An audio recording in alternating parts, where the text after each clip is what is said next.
This is an update to my original post regarding the thermal paste on a 1080 for the Win Edition. Gentleman Stump FL1111 indicated that you only have to remove the screws around the die itself. So this was an attempt to see if that's true. Turns out he was partially correct. You have to remove the 4 around the GPU, and you have to also remove one screw that holds the rear I/O onto the PCB near the PCI connector. There it is. So once you get a pair of pliers, you can hold onto the nut on the back and unscrew it, and that will release the backplate from the heatsink. Now you still do everything normally when it comes to removing fan headers. So the only difference between this and the previous video is you don't have to take off the 15 screws on the backplate.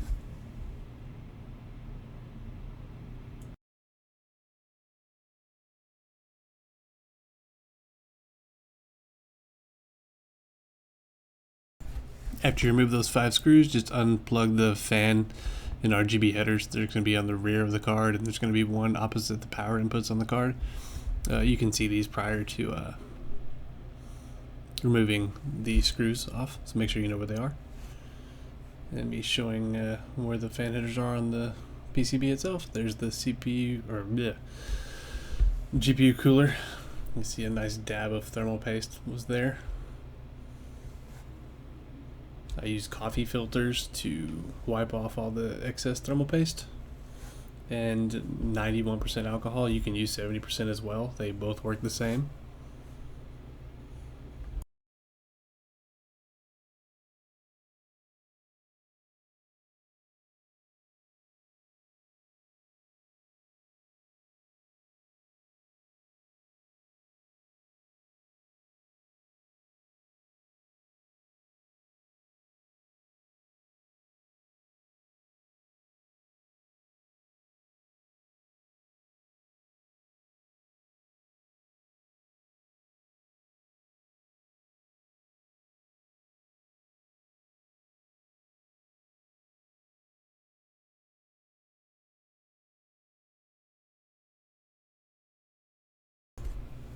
If you watched my last video, you're aware that I used a lot of thermal paste for the GPU. That is reflected here. As you can see, all the excess is on the die and around it as well. We're going to clean that up to where it is literally spotless. You will not be able to see any of that thermal paste. Now, there's a lot of work involved in this portion since I put so much on there. You start with the main part of the die, get the most of it off as you can. Then you'll get coffee filters and alcohol and make sharp edges and just try to go in between the crevices on the sides of the die. You don't have to do this. You can leave it there if you want to, but I'm more meticulous than that. I will make sure it's absolutely spotless every single application.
At this point, we've gotten as much as we're going to get with the coffee filter, so we pull out our little trick here.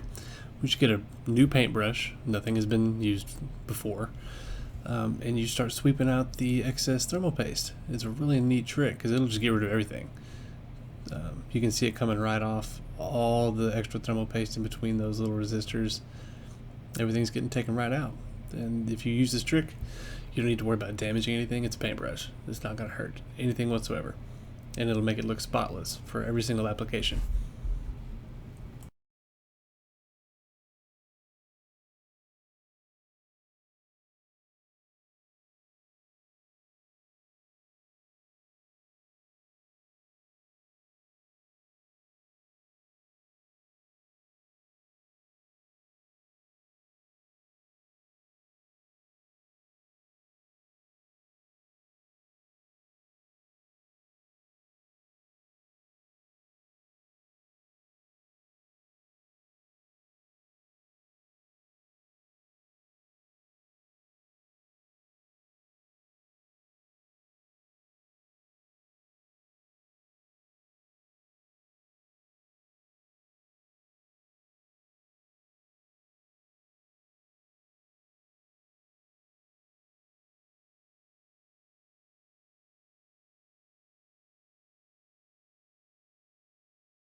Now it's time to apply some thermal paste. I'm using G-Lid Solutions GC Extreme. For GPUs, you want to make sure you have enough that'll cover up the whole die, everything on it. A CPU is different in that it has a heat spreader on top of the die, and you can just get away with most of it. But here, you want to make sure you have enough to cover the whole thing. I used it a lot, and I'm gonna make sure the whole thing's covered. We're gonna get all that heat out.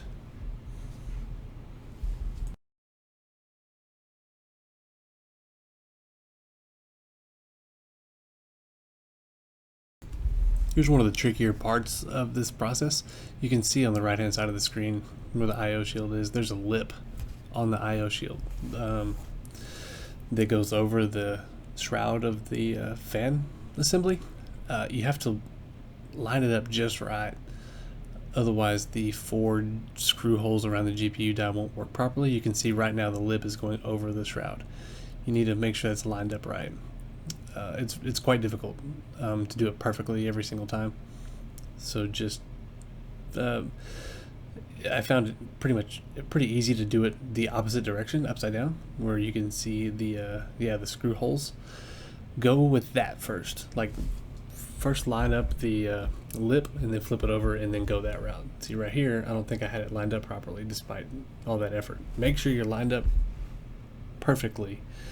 Otherwise, you don't want to force those screws in and, mess up the threads on them.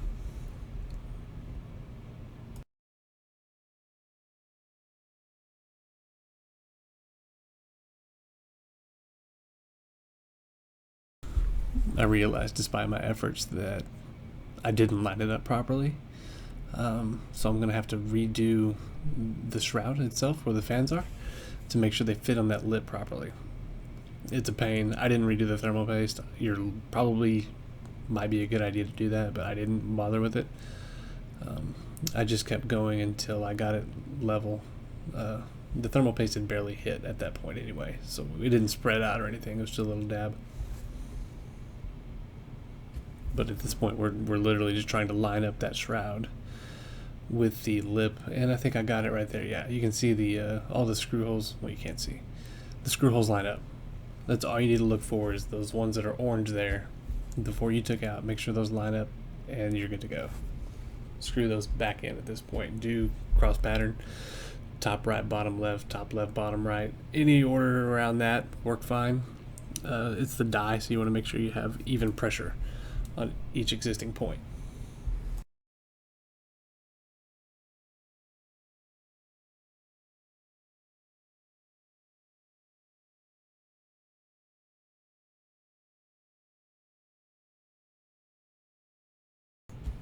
I tried this a couple different ways with the fan and RGB headers, removing them and putting them back in during different times of this. It's basically personal preference, and I have tiny hands, so I'm able to grab the wires and shove them in to the hole the pins they go into, and just use a screwdriver and pliers to push them into the hole. Your mileage may vary. You might have big man hands and you might not be able to fit them. If that's the case, try to attach the connectors before you seat the fan assembly onto the PCB and screw it in. You might have better luck with that, but at this point you can do it either way. I've done it both ways, so it's just whichever one you think will be easier. This is pretty much the second hardest part, this one right here. This one, the connector is further back onto the PCB, so I had to use some trickery to line up everything and get it to set in there properly. You'll see me fidget with it for the next couple minutes, but the end result is I got it in. And yeah, right. I got it in, and you just press down with a screwdriver or big fingernail if you have them, or whatever you can, just press it into the hole.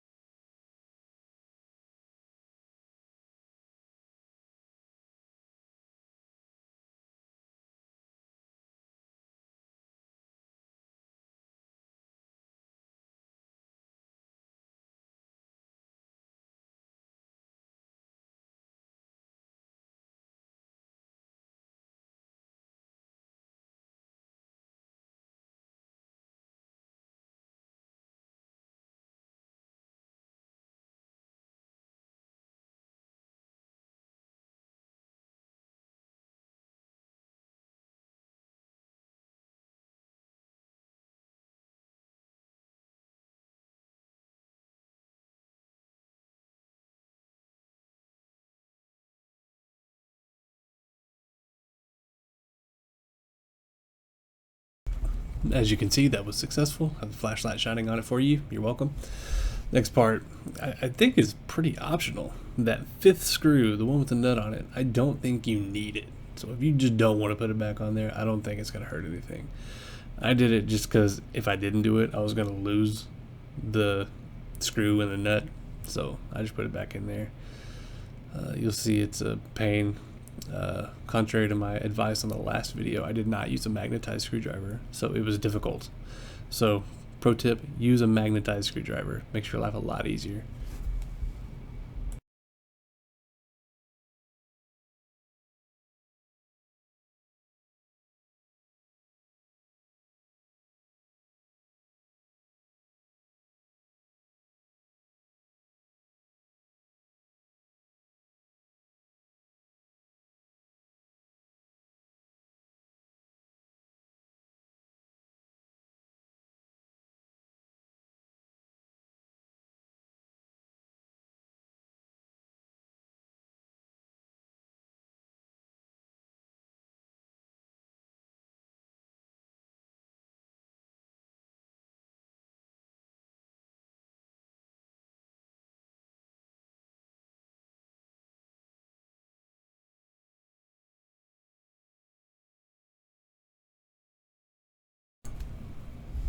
And it's finished.